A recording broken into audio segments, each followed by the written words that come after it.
Welcome to all of you. আশা করি প্রত্যেকেই ভালো আছো এবং সুস্থ আছো। তো তোমাদের যেমন কথা দিয়েছিলাম যে ইউটিউবে তোমাদের এসএলএসটি ইংলিশের রেগুলার ক্লাস নিয়ে আসবো, সেই মতো আজকে কিন্তু তোমাদের একটা দারুণ ক্লাস নিয়ে এসেছি। সেটা হচ্ছে MCQ previous years question analysis, previous years question সহ এমসিকিউ প্র্যাকটিস, যেটা হচ্ছে মাই লাস্ট ডাচের যে কবিতাটা আছে তোমাদের টেক্সট 11-12 এসএলএসটি 11-12 এর জন্য, সেখানে তোমাদের এই কবিতা আছে। যারা 11-12 এর প্রিপারেশন নিচ্ছ, আশা করছি অনেকেই দেবে, সবাই পরীক্ষা দেবে। তোমাদের 11-12 এর প্রিপারেশনটা একদম ফ্রিতে এখানে কমপ্লিটলি হয়ে যাবে, চাপ নেওয়ার কিছু নেই। তবে তোমাদের যেমন বলেছিলাম যে আমি তোমাদেরকে মেনলি যেটা হচ্ছে গ্রামার এবং টেক্সট দুটোই তোমাদের প্র্যাকটিস করাবো। তো টেক্সটের কোশ্চেন আমি তোমাদের আজকে 30টা ইম্পর্ট্যান্ট কোশ্চেন রেখেছি, যে এই 30টা কোশ্চেন তোমার কিন্তু আই ওপেনিং কোশ্চেন হবে। হ্যাঁ, আই ওপেনিং কোশ্চেন হবে বলতে কি বোঝাচ্ছে আমি দেখো, যে এখানে যে 30টা কোশ্চেন আছে, এই 30টা কোশ্চেনের যে টাইপ ক্যাটেগরি ওয়াইজ কিন্তু কোশ্চেন আমি ডিভাইড করেছি, এবং এই কোশ্চেনগুলোর দ্বারা তোমার প্রিপারেশনটা কিন্তু চেক হয়ে যাবে। ঠিক আছে, 30টি ইম্পর্টেন্ট কোশ্চেন আছে। কিরকম ক্যাটেগরি দেখো, প্রথমত আমি কোশ্চেনগুলোকে প্রিভিয়াস কোশ্চেন দেখাচ্ছি, তার আগে দেখো যে কোশ্চেনগুলো আমরা কি করব, কনটেক্সট বেসড কোশ্চেন। দেখো আমি তোমাদের খুব সুন্দর করে এটা ডিভাইড করেছি। প্রথমে আমরা কনটেক্সট বেসড কোশ্চেন আমরা দেখবো, কনটেক্সচুয়াল কোশ্চেন এই পোয়েম থেকে কি রকম হবে। তারপর আমরা কি করব, তারপরে কনটেক্সট জানা হয়ে যাবে। তারপর আমাদের টেক্সট বেসড কোশ্চেন, টেক্সট মানে টেক্সচুয়াল যে সমস্ত ফ্রেজ অ্যান্ড ওয়ার্ডস গুলো আছে, লাইন্স গুলো আছে, সেগুলোর যে অ্যালিউশন, সেগুলোর যে রেফারেন্সিয়াল মিনিং, সিম্বলিক্যাল মিনিং, যে টেক্সচুয়াল যে কোশ্চেন গুলো হয়, পরীক্ষা জিজ্ঞেস করে, সেই রকম কোশ্চেন আমি পরপর রেখেছি। আর সব শেষে কি রেখেছি, থিম বেসড কোশ্চেন, অর্থাৎ টেক্সট তুমি অ্যানালাইসিস করলে, টেক্সট পড়লে, তারপরে তুমি থিমেটিক্যাল আন্ডারস্ট্যান্ডিং তোমার কতটা হলো, এই বিষয়টাকে নিয়ে বেশ কিছু কোশ্চেন কিন্তু হয়। এবার শুধু যে এই কবিতাটা থেকে হবে এরকম কোশ্চেন তা তো নয়। যতগুলো টেক্সট তোমাদের প্রেসক্রাইব করা আছে সিলেবাসে, সব টেক্সটগুলোকে এইরকম 3টে প্যাটার্নে কিন্তু পড়তে হবে, সমস্ত কোশ্চেনগুলোকে। ঠিক আছে, তো সুন্দর করে আমি তোমাদের সমস্ত কোশ্চেনগুলো অ্যানালিসিস করব, 3টে ক্যাটাগরিতে ডিভাইড করা আছে। তো আমরা প্রথমে কি করব, প্রথমে আমরা দেখে নেব প্রিভিয়াস ইয়ার্স কোশ্চেন কি এসেছিল এই কবিতা থেকে। ঠিক আছে, প্রিভিয়াস ইয়ার্স কোশ্চেন দেখো, 2024 সালের যে seventh SLST Madrasah service commission পরীক্ষা হলো, সেখানে 11-12 এর কোশ্চেন এসেছিল এটা কি, the duke in Browning's my last duchess shows of his proud possession of the sculpture made by Claus of Innsbruck which was cast in dash. Option দেখে বুঝতে পারছো, আয়রন, গোল্ড, কপার, ব্রোঞ্জ, 4টে মেটালের নাম বলা আছে। তো 4টে মেটালের মধ্যে কোনটা answer, bronze, cast in bronze. ঠিক আছে, সুন্দর করে কবিতার একদম লাস্টের লাইনে, লাস্টের 3-4 লাইন যদি পড়ো, 2-3 লাইন, তাহলে সেখানে সুন্দর করে এখানে কবি কিন্তু, যে স্পিকার আমাদের যাচ্ছে ডিউক, তিনি কিন্তু এখানে বলে দিচ্ছেন যে নেপচুনের যে স্ট্যাচু সেটাকে এখানে ডিসক্রাইব করেছে। এবার চলে আসি আমরা কনটেক্সট বেসড কোয়েশ্চেন। যে কোনো কবিতা বা টেক্সট পড়ার আগে, টেক্সট শুরু করার আগে আমাদের কিছু হিস্টোরিক্যাল এবং লিটারারি কনটেক্সট আমাদের জানতে হয়। হিস্টোরিক্যাল কনটেক্সট কি, লিটারারি কনটেক্সট কি, এগুলো কি জিনিস, কোন হিস্ট্রি মানে যেই জায়গাটায় যে দেশে বা যেই ওয়ার্ল্ড সিনারিওতে লেখা হচ্ছে, সেই সময় আমাদের সেই দেশের বা ওয়ার্ল্ড সিনারিওতে পলিটিক্যাল স্ট্রাকচারটা কিরকম, যে পলিটিক্যাল পাওয়ারের ফলে কিন্তু সোশ্যাল স্ট্রাকচারটা কিন্তু ফর্ম হয়, এবং সোশ্যাল স্ট্রাকচারের রিফ্লেকশন লিটারেচারে পড়ে। তার জন্য আমাদেরকে হিস্টোরিক্যাল এবং লিটারারি কনটেক্সটটা জানতে হয়। এবার দেখো এখানে এই কবিতাটা যেটা পড়েছি সেটা আমরা দেখবো। ফার্স্ট কোশ্চেন দেখো, কোশ্চেন পড়তে পড়তে অনেক ইনফরমেশন তোমাদের ক্লিয়ার হয়ে যাবে, এ টু জেড কভার করা আছে, একদম ক্লিয়ার হয়ে যাবে। দেখো, the poem my last duchess was first appeared in 1842 in the volume of poems named.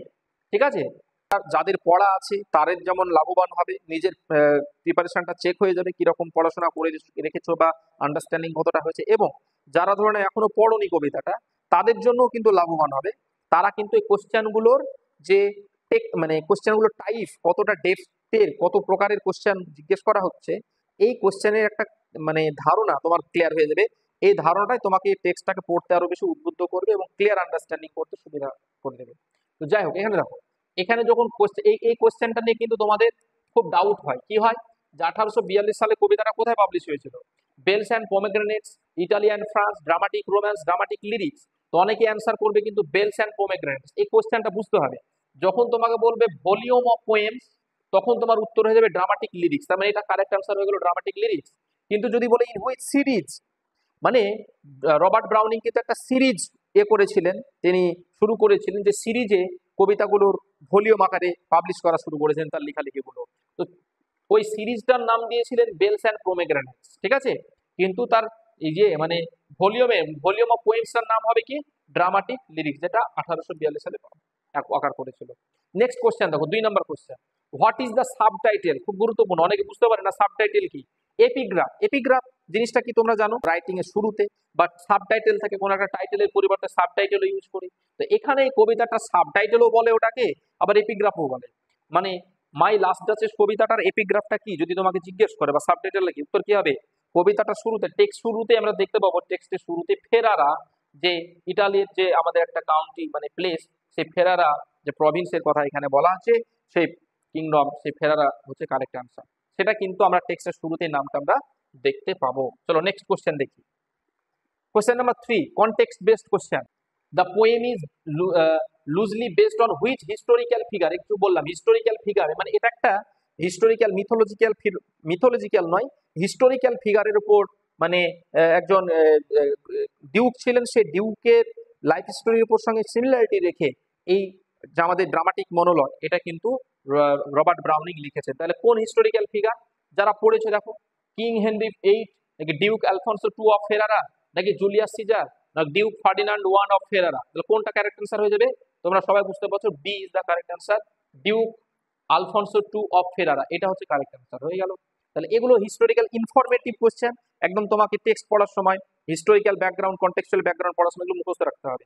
চলো question number 4, the duchess, the duchess referred to here in this poem, যে my last duchess টাইটেলের মধ্যে যে duchess বলা হচ্ছে তা কাকে বোঝানো হচ্ছে? এটাও কিন্তু হিস্টোরিক্যাল যে রেফারেন্স, সেই রেফারেন্স থেকে আমাদের উত্তর করতে হবে।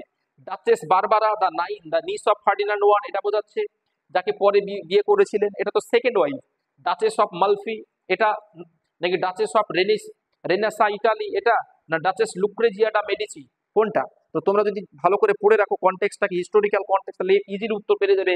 D is the correct answer, Duchess Lucrezia de Medici. সেটা হচ্ছে সেই ডাচেসকে তিনি অ্যাড্রেস করে, তিনি ডাচেসের পেন্টিংকে অ্যাড্রেস করে এই কবিতাটা লিখছেন। চলো next question, which historical context, দেখো এখানেও context base question. Which historical event, এখানে ইভেন্ট বলেছে, is alluded to in the poem. কোন হিস্টোরিক্যাল ইভেন্ট, যেটা হিস্টোরিক্যাল মুভমেন্ট বলতে পারো, লিটারারি মুভমেন্ট বা হিস্টোরিক্যাল মুভমেন্ট, যেটা ওয়ার্ল্ড সিনারিতে খুব গুরুত্বপূর্ণ রোল প্লে করেছিল, সেই ব্যাকড্রপে, সেই ব্যাকগ্রাউন্ডে কিন্তু এই কবিতাটা লিখছেন, যেটা আমরা উত্তর হিসেবে দেখবো। দেখো অপশন কি আছে, Renaissance, French revolution, industrial revolution, নাকি ইটালিয়ান ওয়ার অফ সাকসেশন। এখানে সুন্দরভাবে দেখতে পাবে যে ইটালিয়ান যে রেনেসা নবজাগরণ ঘটেছিল, নবজাগরণের ফলে মানুষের যে বিভিন্ন পরিবর্তন হয়েছিল চিন্তাধারা, সাইকোলজিক্যাল প্যাটার্নে, সেই প্যাটার্নটা এখানে রিফ্লেক্ট হবে, এবং প্যাট্রিয়ার্কাল নোশন, যে অ্যারোগ্যান্ট ভাব, সেটা কিন্তু আমরা ডিপের মধ্যে দেখতে পাই পুরো পোয়েমের মধ্যে, ঠিক আছে।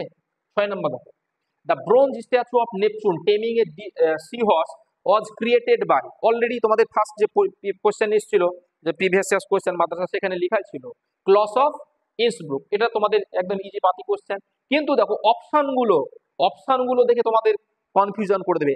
এখন তুমি পড়ছো, তোমার খুব ইজিলি মনে থাকবে, পরীক্ষার হলে গিয়ে অপশন করে দেবে এই ক্লস অফ ফেরারা, এটা দেখে অনেকে ক্লস দেখে কিন্তু উত্তর করে দেবে, আর অমনি তোমার ভুল হয়ে যাবে। অথবা প্যান্ডল অফ ইন্সব্রুক, এখানে ইন্সব্রুক দেখে কিন্তু এটাকে অ্যান্সার করে দেবে, বা ফার্ডিনান্ড ওয়ান অফ ইন্সব্রুক, এটা উত্তর করে দেবে। সব ক্যারেক্টারগুলোই কিন্তু পোয়েমের মধ্যে মেনশন করা আছে, বা তুমি যখন পড়বে কনটেক্সচুয়াল ইনফরমেশন জানার পরে, তো সব নামগুলো তোমার মাথায় কিন্তু ঘুরবে, আর তখনই তোমার অ্যান্সার ভুল হওয়ার কথা সম্ভাবনা থাকবে। তার জন্য এই কোশ্চেনগুলো খুব কেয়ারফুলি পড়ে ভালো করে দেখে অ্যান্সার করবে। হ্যাঁ, ওর জন্য কিন্তু কোশ্চেনটা দেওয়া, জাস্ট অপশনগুলো নিয়ে আমি খেলেছি। পরীক্ষাতে কিন্তু কোশ্চেন সব ইজি থাকবে, অপশন তোমার কোশ্চেনকে টাফ করে দেবে, ঠিক আছে, তুমি কতটা অপশনকে ভালো করে পড়ছো না পড়ছো, এটাই। চলো next question, why does the duke show the portrait to the envoy? Envoy মানে ওখানে যে এমিজারি এসেছিলেন, যে মেসেঞ্জার, হ্যাঁ, সেই মেসেঞ্জার বা এমিজারি বা এনভয় বলবো, যিনি এসেছিলেন ডিউকের কাছে, তিনি তাকে কেন এই পোর্ট্রেটটা দেখিয়েছিলেন ডাচেসে, কেন? To showcase his artistic taste, তিনি যে কর্ণ ঈশ্বর ছিলেন সেটা দেখার জন্য, নাকি to warn about his expectations for his next wife, তার নেক্সট ওয়াইফকে সাবধান করার জন্য, to reminisce about his first marriage থেকে স্মরণ করার জন্য, নাকি টু বোস্ট অ্যাবাউট হিজ ওয়েলথের প্রতি তার মানে তার অহংকার, অহমিকা দেখানোর জন্য। তাহলে কোনটা অ্যান্সার হয়ে যাবে? To warn about his wife expectation for his next wife, অর্থাৎ তিনি যে বারবার আগে পরবর্তী সেকেন্ড টাইম বিয়ে করতে যাবেন সেই নেক্সট ওয়াইফকে সাবধান করে দেওয়ার জন্য তিনি বুঝিয়ে দিতে চাইছেন, একটা মেসেজ দিতে চাইছেন এই পোর্ট্রেট দেখিয়ে এবং পোর্ট্রেটটাকে ডেসক্রাইব করে অর্থাৎ ড্রামাটিক মনোলগের মাধ্যমে। এটা হচ্ছে তোমার বেস্ট অ্যান্সার হয়ে যাবে। 8 নাম্বার কোশ্চেন দেখো, what does the duke show. এটা দেখো টেক্সট বেসড কোশ্চেন, এগুলো কিন্তু টেক্সট বেসড কোশ্চেন, এগুলো টেক্সচুয়াল রেফারেন্স আমরা পেয়ে যাবো এইসব জিনিসগুলো। টেক্সট ভালো করে অ্যানালিসিস করলে আমরা এই জিনিসগুলো আমরা এই রেফারেন্স গুলো বা এক্সপ্লেনেশন গুলো পেয়ে যাই। What does the duke show the visitor besides the painting. Painting ছাড়া ডিউক ওই আমাদের ভিজিটরকে আর কি কি দেখিয়েছিলেন? তোমরা যদি পুরো কবিতাটা পড়ো ইজিলি দেখতে পাবে, পেন্টিং ছাড়া লাস্ট টাইমে তিনি আর একটা দেখিয়েছিলেন, the statue of Neptune taming a dead sea horse. তার এখানে কি হবে? Statue of Neptune. এবার নেপচুন কোন?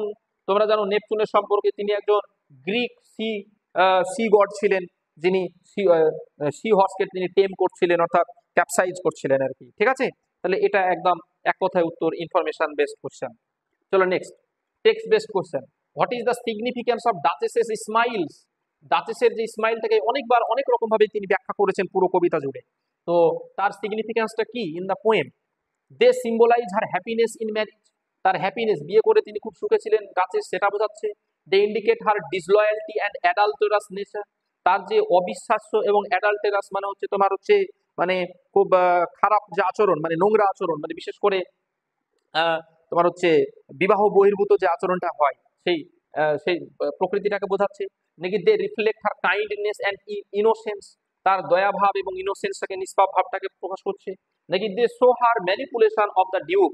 যে ডিউককে তিনি ম্যানিপুলেট করছেন তার হাসির দ্বারা। ঠিক আছে, তো এইটা বোঝাচ্ছে। কোনটা বোঝাচ্ছে? কারেক্ট অ্যান্সার কি হবে? অনেকে কিন্তু এখানে অ্যাকর্ডিং টু ডিউক যদি ডিউকের মতে বলি তাহলে এটা উত্তর হবে, কিন্তু ডিউক অ্যাকচুয়ালি বোঝাতে চেয়েছেন তার কাইন্ডনেস এবং ইনোসেন্সটাকে আইরনিক্যালি ডিউক বোঝাতে চাইছেন, যেটা নিজে একটা আইরনি, ডিউক নিজেই কিন্তু আইরনিক্যাল ফিগার এখানে। ঠিক আছে, তাহলে কারেক্ট অ্যান্সার হয়ে যাবে অ্যাকচুয়ালি তার যে কাইন্ডনেস অথবা ইনোসেন্স, এইটাকে তিনি বোঝাতে চাইছেন। নেক্সট কোশ্চেন দেখো, নেক্সট কোশ্চেন নাম্বার 10।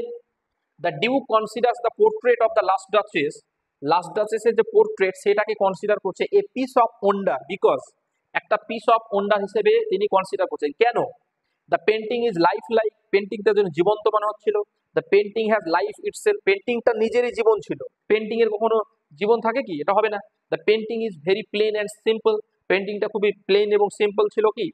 নাকি the painting is very colourful and painted by himself, এবং পেন্টিংটা ডিউক নিজে পেন্ট করেছিলেন? কোনোটাই নয়।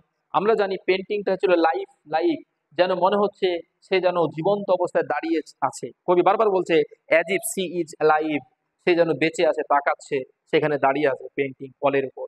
তার মানে পেন্টিং ইজ লাইফ লাইক, এর জন্য কিন্তু তিনি পেন্টিংটাকে এ পিস অফ ওন্ডার বলেছেন। দেখো টেক্সট বেসড কোশ্চেন, ফ্রেজ থেকে তোমাদের এরকম কোশ্চেন দিয়ে দেবে। তো ওর জন্য ইম্পর্টেন্ট ফ্রেজগুলোকে আমি কভার করার চেষ্টা করেছি 30টা কোশ্চেনের মধ্যে। এরকম অনেক ফ্রেজ আছে যে টাইপের আমি কোশ্চেন দিচ্ছি অপশন সহ, এই টাইপের ফ্রেজগুলোকে নিয়ে তোমাকে আরো মানে পড়াশোনা করতে হবে ডেপথে গিয়ে। ঠিক আছে, টেক্সট বেসড কোশ্চেন দেখো এখানে, the phrase to easily impressed implies the duchess was. To easily impress, এই কথাটার দ্বারা কি বোঝাতে চাইছে? তিনি কিন্তু ইজিলি ইমপ্রেসড হয়ে যেতেন according to duke. Foolish and vulnerable, তিনি খুব বোকা ছিলেন মানে ডাচেস। Affectionate and flirtatious in conduct, conduct মানে নেচার, আচরণের দিক থেকে তিনি ফ্লার্টেসাস ছিলেন, এটা বোঝাচ্ছে। নাকি unfaithful and disloyal to the duke বোঝাচ্ছে। নাকি friendly and kind in nature. তাহলে টু ইজিলি ইমপ্রেস, তিনি কি হতেন? খুব তাড়াতাড়ি ইমপ্রেসড হয়ে পড়তেন, যাকেই দেখতেন সবার সঙ্গে তিনি ভালো বিহেভ করতেন। আর এই জিনিসটা কিন্তু ডিউকের মধ্যে একটা জিলাসি ক্রিয়েট করতো, এনভি ক্রিয়েট করতো। আর ওই এনভিয়াস হয়ে যাওয়ার ফলেই কিন্তু তিনি ডাচেসকে মেরে ফেলেছিলেন আর কি, অর্ডার করে দিয়েছিলেন। তো এটা হচ্ছে তার friendly and kind in nature, এই জিনিসটা তিনি সহ্য করতে পারেননি। What does the duke mean by too soon made glad. Too soon made glad, তিনি খুব ইজিলি খুব খুশি হয়ে যেতেন, এটা দ্বারা কি বোঝাতে চেয়েছেন ডিউক কি বোঝাতে চেয়েছেন? The duchess was easily pleased by everyone. The duchess was in love with him. The duchess was foolish. The duchess had mood swing, তার মুড সুইং হতো। এটা কি তাহলে কি ডিউক বোঝাতে চাইছেন?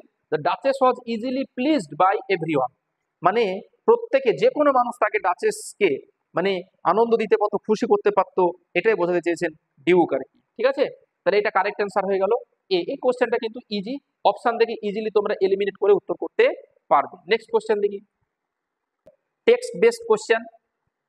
Which literary technique is used in, কোন literary technique use করা হয়েছে?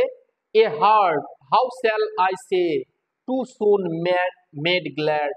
টোটাল একটা ওর যে স্পিচের অংশ, এবং দেখো স্পিচটা কিন্তু একটা সিঙ্গেল ফ্লো চলছে না, হ্যাঁ, পুরো স্পিচটার মধ্যে এখানে এরকম আমরা অনেক জায়গাতে এরকম পজ দেখতে পাবো, ব্রেকেজ দেখতে পাবো। এই ব্রেকেজটাকে একটা লিটারারি ডিভাইস দিয়ে রিপ্রেজেন্ট করা হয়, ওই লিটারারি ডিভাইসটার নাম কি সেটাই বলছে এখানে।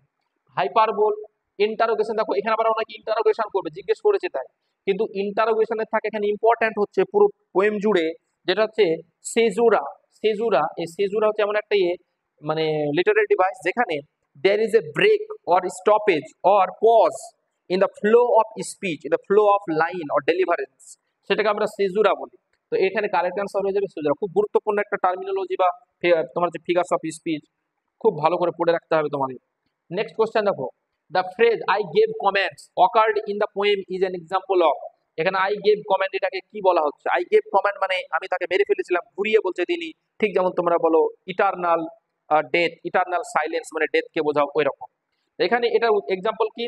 এনজামমেন্ট, সিজুরা, হাইপারবোল, ইউফেমিজম। তোমরা এটাকে কি বলবে? ইউফেমিজম বলবে। ঠিক যেমন তোমার যদি 9-10 এর সিলেবাস পড়ো, যেখানে তোমার হচ্ছে প্রিন্সিপলস অফ গুড রাইটিং এ যেখানে এল এ হিল তিনি এই ইউফেমিজমকে অ্যাভয়েড করতে বলেছিলেন, যেটাকে তিনি কাল্ট অফ পজিনেস বলেছিলেন। হ্যাঁ, তো এখানে আই গেভ কমান্ড, ঘুরিয়ে পেঁচিয়ে বলা মানে নরম ভাষায় বলা, সেটাই তিনি বলেছিলেন। ইউফেমিজম হচ্ছে কারেক্ট আনসার। চলো next question, why does the duke repeatedly mention the count's wealth? কাউন্টের যে ওয়েলথ, অর্থাৎ এখানে কাউন্ট বলতে কোন কাউন্টের কথা বলছে? যে কাউন্টের কাছ থেকে যে আমাদের এনভয় বা মেসেঞ্জার এসেছিলেন, এমিসারি, সেই কাউন্টের যে ধন সম্পত্তি, সেই জিনিসটাকে তিনি বারবার মেনশন করছেন। আমরা পোয়েমের শেষের দিকে দেখবো, ঠিক আছে? তো মেনশন করছেন কেন? এটা দ্বারা তিনি একটা ইন্ডিকেশন দিতে চাইছেন কি, he is concern about the dowry, যে সেকেন্ড ম্যাজিক বিয়ে করতে যাচ্ছেন তার ডাউরি নিয়ে তিনি মানে মানে কনসার্ন ছিলেন। হি রেসপেক্টস দ্য কাউন্টকে রেসপেক্ট করতে চাইছেন এটার দ্বারা, নাকি he wants to prove he is রিচার, নাকি সে খুব ধনী ছিলেন এটা প্রুভ করতে চাইছেন তিনি, নাকি he is afraid of losing power, নাকি তিনি তার যে শক্তি সেটা তার পাওয়ারটা লস হচ্ছে সেটাকে তিনি তাতে তিনি ভীত সন্ত্রস্ত হয়েছিলেন, এটা বোঝাচ্ছে। কোনটা অ্যান্সার হবে? ইজিলি বুঝতে পারছো তোমরা যে he is concerned about the dowry, সে কিন্তু ডাউরি নিয়ে প্রচুর পরিমাণে কনসার্ন ছিলেন, ঠিক আছে? তিনি যে ডাউরি চাইছে পছন্দ করেন, এই জিনিসটাই তিনি বারবার স্মরণ করিয়ে দেওয়ার জন্য কাউন্টের ওয়েলথকে বারবার মেনশন করছেন, ঠিক আছে? Next question, what is the significance of the dowry mentioned in the poem? ডাউরির সিগনিফিক্যান্সটা কি? ডাউরি কেন তিনি এখানে বারবার মেনশন করছেন? ইট was a large some of money, ঠিক আছে? It was a collection of jewels এর collection. It was a source of conflict between the কাপলের conflict. It was a symbol of the duke's control. এইটা হচ্ছে ব্যাপার, symbol sense থেকে বুঝতে পারছো, symbol of the duke's control মানে dowry নিয়ে ডিউক কি করবে, তার ডাচেসকে কন্ট্রোল করবেন, পাওয়ার খাটাবেন, পাওয়ার দেখাবেন, এই সেন্সটাই তিনি এই ডাউরির মাধ্যমে তিনি বোঝাতে চেয়েছেন, মানে আমাদের কি বলে যে রবার্ট ব্রাউনিং তিনি শো করতে চেয়েছেন, ঠিক আছে? চলো next, what does the statue of Neptune symbolize? এখানে স্ট্যাচু অফ নেপচুন কি সিম্বলাইজ করছে? সিম্বলাইজ বললে কি উত্তর করবো আমরা? দেখো, the duke's love for the sea, the duke's power and control, the duke's artistic appearance, duke's wealth and status. তো এই নেপচুনে দেখবো the Neptune taming the sea হর্সকে তিনি কি করছেন? সাবডিউ করছেন, টেমিং করছেন, সিজিং দ্য সি হর্স। তো সিজ করছে মানে কি? কন্ট্রোল করছে। তার মানে কি এখানে the duke's power and control, তিনি এখানে স্মরণ করিয়ে দিতে চেয়েছিলেন ওই এনভয়কে যে আমিও কিন্তু যাকে বিয়ে করতে যাচ্ছি বারবারাকে, ওই বারবারার অবস্থা এরকম হবে, আমি কিন্তু তাকে কন্ট্রোল করব, এই জিনিসটা তিনি স্মরণ করতে চাইছেন, মানে বুঝিয়ে দিতে চেয়েছেন এই নেপচুনের ওই স্ট্যাচু দেখানোর মাধ্যমে, ঠিক আছে? তাহলে ওটা সিম্বল হচ্ছে B is the correct answer. Call that spot of joy into the duchess's cheek, এটা একটা লাইন আছে দারুণ।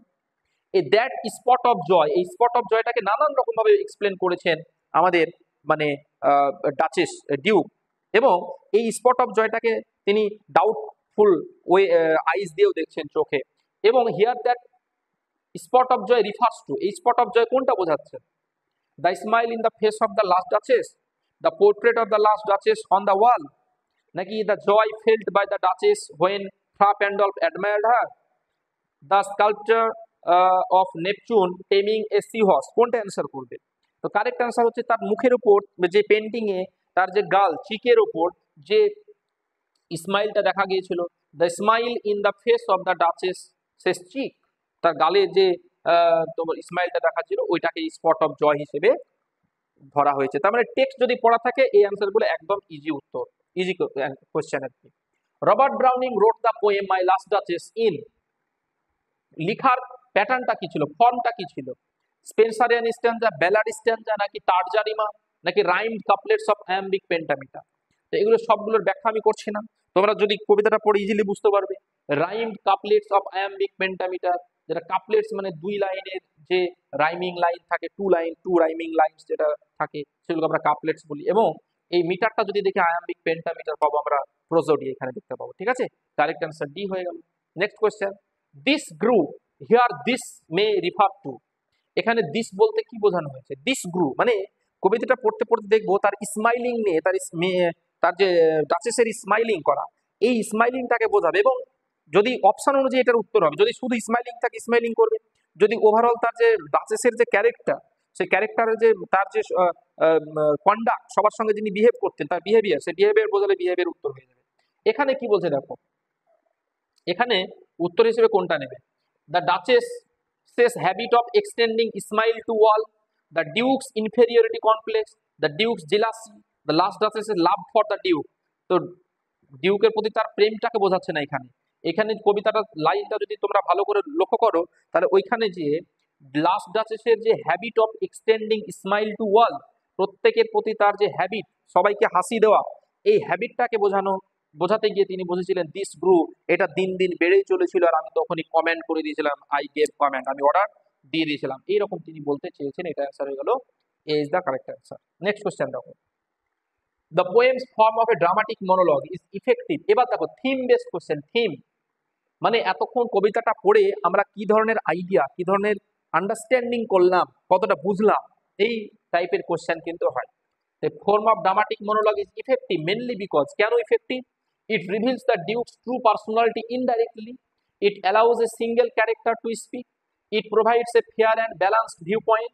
It reveals the true nature of the Duchess. কোনটা রিভিল করছে? এটা কিন্তু অ্যাকচুয়ালি দেখবো যে ডিউক তার ডাচেসকে বর্ণনা করার মাধ্যমে নিজের ক্যারেক্টারটাকে কিন্তু এখানে রিভিল করে দিচ্ছেন। এখানে হচ্ছে ড্রামাটিক আইরনি আছে, আমরা দেখতে পাবো এই পুরো ড্রামাটিক মনোলগটার মধ্যে। এটা কি হচ্ছে? It reveals the duke's true personality. True মানে কি? Actual personality. ইনডাইরেক্টলি মানে সে কি রকম নেচারের মানুষ সেটাই কিন্তু আমরা বুঝে যাচ্ছি। 22 number, how does the duke's attitude toward women reflect Victorian anxiety? দেখো যখন একটু আগে আমরা দেখলাম এই কবিতাটা লেখা হচ্ছে ইটালিয়ান রেনেসার ব্যাকড্রপে বা ব্যাকগ্রাউন্ডে এ করে, ঠিক আছে, অ্যালিউড করে। কিন্তু তিনি যখন লিখছেন আমাদের রবার্ট ব্রাউনিং, তিনি তো ভিক্টোরিয়ান পোয়েট ছিলেন। তো ভিক্টোরিয়ান সোসাইটিতে সেই সময় কিরকম সোশ্যাল স্ট্রাকচার বা অ্যাটিটিউড ছিল, সেই জিনিসটা অ্যাংজাইটিটা কেমন ছিল সেটাকে রিফার করতে গিয়ে কিন্তু কবিতাটা লিখেছিলেন। তাই তিনি এখানে বলছেন এই ডিউকস অ্যাটিটিউডটা কিভাবে উইমেনদেরকে রিফ্লেক্ট করে এই ভিক্টোরিয়ান অ্যাংজাইটিসে, ঠিক আছে। তো দেখো, women were expected to be submissive and controlled, women had more power than men, women were seen as equals in marriage, women were encouraged to be independent, তাদেরকে ইন্ডিপেন্ডেন্ট হতে encourage করা হয়েছিল। কোনটা? অ্যাকচুয়ালি ভিক্টোরিয়ান সোসাইটিতে উইমেনদেরকে submissive করে রাখার চেষ্টা হতো বা হয়েছিল। তো সেটাই দেখবো আমরা option A, women were expected to be submissive and control. এই সাবমিসিভ অ্যান্ড কন্ট্রোল, তাদেরকে সবসময় কন্ট্রোল করতো, প্যাট্রিয়ার্কিয়াল মানে মেলদের দ্বারা কন্ট্রোল হতো আর কি। তো এই জিনিসটাই কিন্তু আমরা পুরো কবিতা জুড়ে এই থিমটা আমরা দেখতে পাই। তো থিম বেসড কোশ্চেন, থিমেটিক্যাল কোশ্চেন কিন্তু আমরা এখানে পেয়ে গেলাম। এবার চলে যাই আমরা থিম বেসড কোশ্চেন। দেখো, in my last duchess the Duke is often compared two which Shakespearean character? দেখো রেফারেন্স, ইন্টারটেক্সচুয়াল কোশ্চেন, খুব কোশ্চেন হয় এরকম। তো সেম শেক্সপিয়ারের যে সমস্ত রাইটিং গুলো আছে তার মধ্যে এরকম জিলাসি হয়ে একটা ট্র্যাজেডি হয়েছিল, জিলাস হয়ে গিয়ে, এনভিয়াস হয়ে গিয়ে যে হিরোটা তার নিজের ওয়াইফকে তিনি মেরে ফেলেছিলেন, তার নাম হচ্ছে ওথেলো। তাহলে ওথেলের সঙ্গে এই আমরা তোমার হচ্ছে এই ডিউকের আমরা একটা কি দেখতে পাই? রিলেশন, মানে সিমিলার কোয়ালিটি আমরা দেখতে পাই।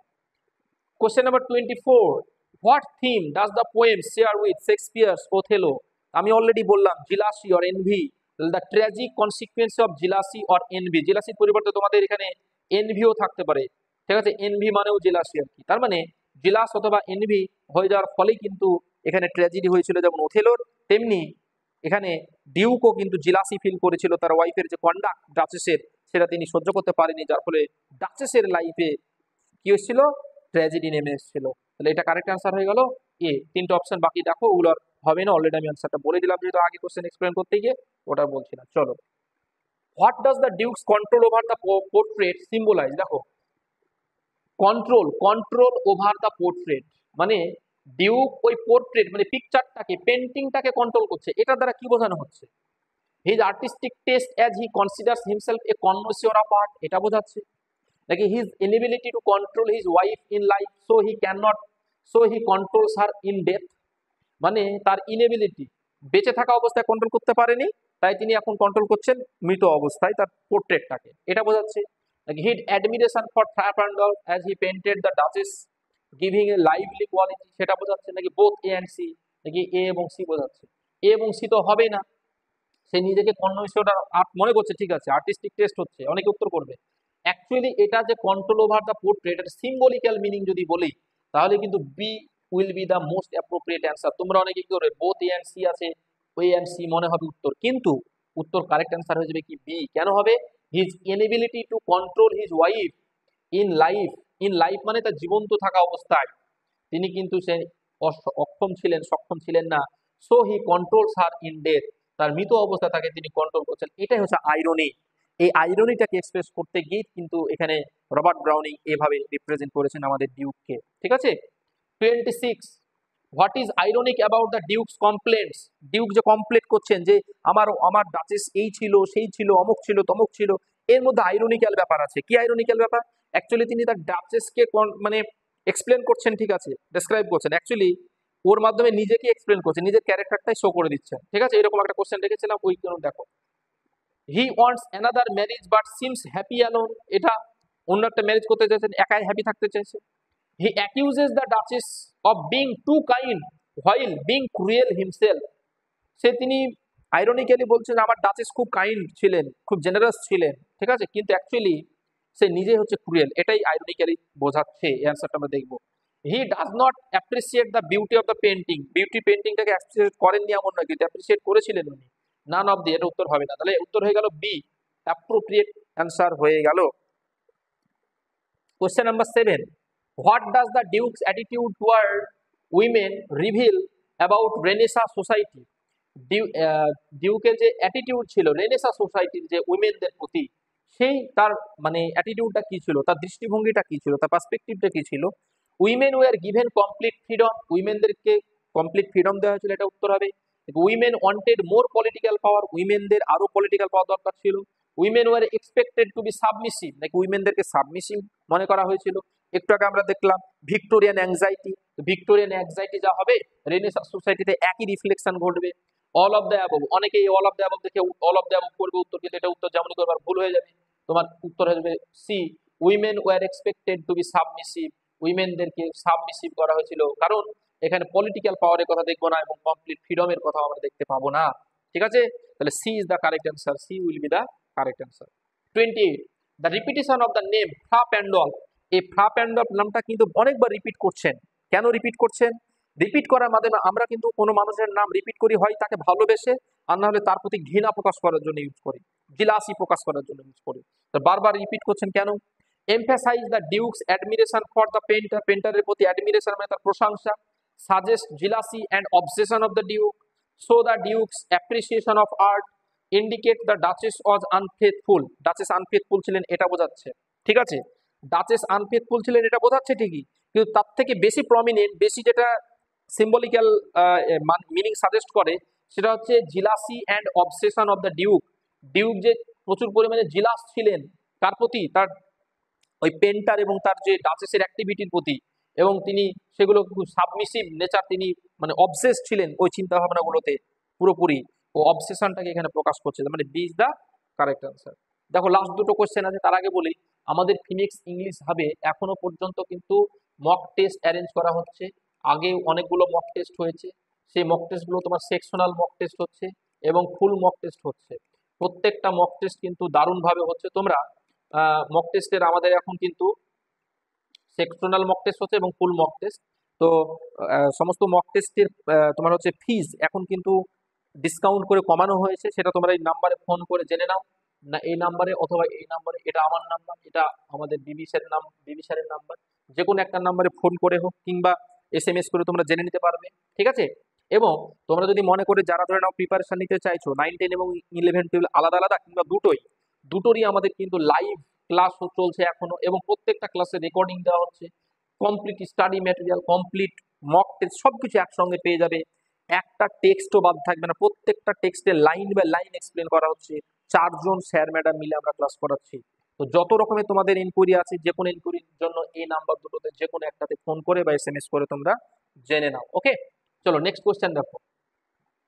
29. The Duke's perception of the Duchess suggests which psychological condition? কোন সাইকোলজিক্যাল কন্ডিশনটাকে সাজেস্ট করে? দেখো এখানে দারুণ question, theme based question. Understanding narcissistic personality disorder এটা বোঝাচ্ছে, সিজোফ্রেনিয়া নাকি প্যারানোইয়া নাকি ডিপ্রেশন, কোনটা হবে কারেক্ট অ্যান্সার? তোমরা যদি দেখো, আমরা দেখব যে পুরো কবিতা জুড়ে ডিউক নিজেকে কিন্তু ভালোবাসছে, অর্থাৎ অন্যদের থেকে নিজেকে বেশি ইম্পর্টেন্স দিচ্ছে, দ্য সেলফ লাভ, ঠিক আছে। তো নিজেকে ভালোবাসাকে আমরা কি বলি? নার্সিসিস্ট। তো নার্সিসিস্টিক পার্সোনালিটি ডিসঅর্ডার, তিনি নিজের প্রতি সবসময় মহান অনুভব, নিজেকে বড় করে প্রকাশ করতে চাইছেন পুরো কবিতা জুড়ে। হ্যাঁ, ওই যে বললাম the submissive quality, arrogant quality, সেই কোয়ালিটিটা আমরা এখানে নার্সিসিস্টিক অ্যাটিটিউডের মধ্যে দেখতে পাই। লাস্ট কোশ্চেন দেখো তোমাদের আজকে, সেটা হচ্ছে how does the duke's manner of speech reflect his psychology? তার যে ম্যানার অফ স্পিচটা কিভাবে রিফ্লেক্ট করে তার সাইকোলজিটাকে? His control over language mirrors his control over people. His hesitation shows uncertainty in life. His poetic style reveals his love for art and life. Like his politeness is suggests deep sorrow for the dead duchess. কোনটা suggest করছে? আমরা খুব ভালোভাবে যদি দেখি, ডিউককে কথা বলানোর মাধ্যমে ডাচেসের ব্যাপারে বলছেন ঠিক আছে, কিন্তু ডিউক নিজের ক্যারেক্টারটাকে রিভিল করে দিচ্ছেন। তার মানে এখানে দেখব হিজ কন্ট্রোল ওভার ল্যাঙ্গুয়েজের প্রতি তার যে কন্ট্রোল আছে সেটার দ্বারা রিফ্লেক্ট করছে, মিরর করছে হিজ কন্ট্রোল ওভার পিপল, সে মানুষের প্রতি তার যে কন্ট্রোল করছে, তিনি যে মানুষকে তিনি ম্যানিপুলেট করতেন তার ল্যাঙ্গুয়েজের মাধ্যমে, সেটা তিনি এখানে প্রকাশ করছেন।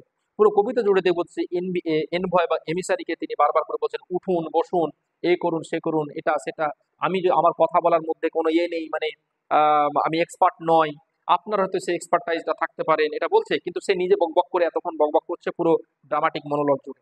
সে নিজে পুরো ড্রামাটিক মনোলগ এতক্ষণ ধরে বকছে, কিন্তু আবার সে বলছে কি আমার এই বেশি কথা বলাতে আমি এক্সপার্ট নয়।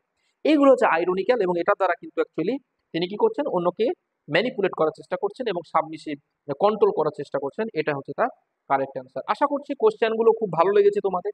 যদি ভালো লেগে থাকে প্রত্যেকেই আমাদের ইউটিউব চ্যানেলটাকে সাবস্ক্রাইব করে রাখো, এবং পরবর্তীতে এরকম আরো ক্লাস আমি দেবো, মানে রেগুলার ক্লাস দিতে থাকবো, ঠিক আছে। তোমরা সাবস্ক্রাইব বাটনটা ক্লিক করে রাখো এবং রেগুলার তোমরা যেন নোটিফিকেশন পেয়ে যাও। এবং এরপরে ক্লাস কিন্তু আমি নিয়ে আসবো, সেটা হচ্ছে গ্রামারের MCQ অ্যানালিসিস কোশ্চেন, ঠিক আছে। আর আগের ভিডিওতে, আগের ক্লাসে যেটা আমি করিয়েছিলাম তোমাদের প্রিভিয়াস সমস্ত ক্লাস কোশ্চেনগুলো দেখিয়েছিলাম চ্যাপ্টার ওয়াইজ, সেগুলোর এক্সপ্লেনেশন ভিডিও কিন্তু আসবে, ঠিক আছে। সব আসবে, একটু শুধু টাইম দাও, ধৈর্য দাও, তাহলেই হবে। তোমরা সবাই আমার সাথে থাকো। ওকে, বেস্ট অফ লাক, ভালো থেকো, সুস্থ থাকো, গুড বাই।